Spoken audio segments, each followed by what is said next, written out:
Magandang gabi po sa inyong lahat, mga kapatid, mga ka-YouTube at reels natin.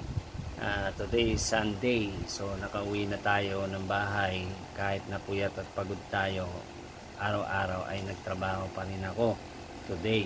So nandito na ako sa amin, no, at maaga naman tayong kumota. Kahit papano, napuwersa natin. So meron akong iyaan plastic na order ko sa Shopee para sa kotse. Tara, samahan nyo akong mag-unplastic. Sandali lang. Okay mga kapatid, ito ang ating iyaan plastic. Unang-una, ito yung cover para sa dashboard.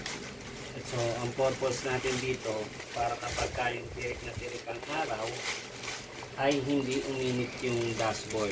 Kasi kapag mainit na yung dashboard, mainit na rin ang buga ng aircon sa harap ng kotse. No? Kasi ang sedan ay nasa harap lang ang aircon. Bigay ng 6-seater ay malalakas ang aircon. So, ayan. Ang ganda. Ayan, mga kapatid. Yan po ang ating ilalagay sa ating dashboard. Ang ganda ng ano niya, ha? Okay, so lalagyan ko na lang ito ng insulator. Dadagdagan ko pa ng insulator para talagang hindi aano yung init sa dashboard. So ayan, ayan po, ganda, diba? Maganda yung tatak niya. Racing development. And ito naman yung pangalawa. So ito naman ay yung order natin na wax para sa kotse pa rin to. Kaya kahit na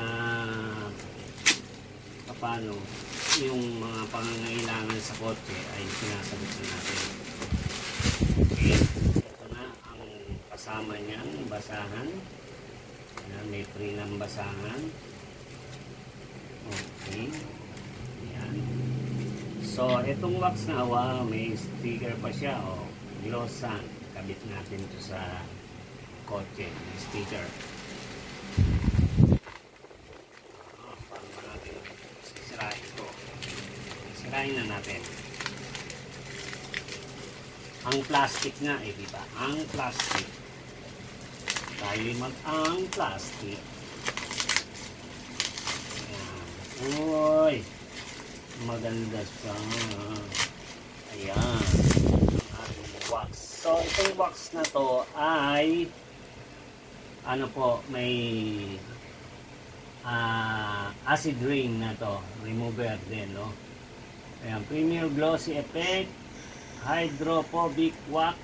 100% pure Carnauba Wax. Protect and Shine Glossan Solution Carnauba Spray Wax 250 ml. So thank you so much. Ayan sa ating so bukas te-testingin natin ito. So meron pa akong order na na engine wash naman. Yun ang hihintay natin. So ayan, para sa kotse lahat, dashboard at wax. Bye bye. God bless us all. Bukas natin yung kakabit. Bye bye.